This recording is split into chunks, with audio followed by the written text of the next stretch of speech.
Hello everyone and welcome back to another video from Finance and Crypto Guide.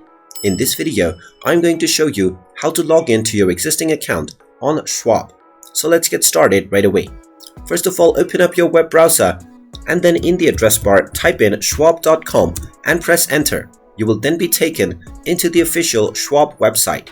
Now from the home page, in order to log into your existing account, you can either click on the drop-down menu to choose your account type and then enter your credentials directly, or you can also click on the login button at the top right corner and then select your website.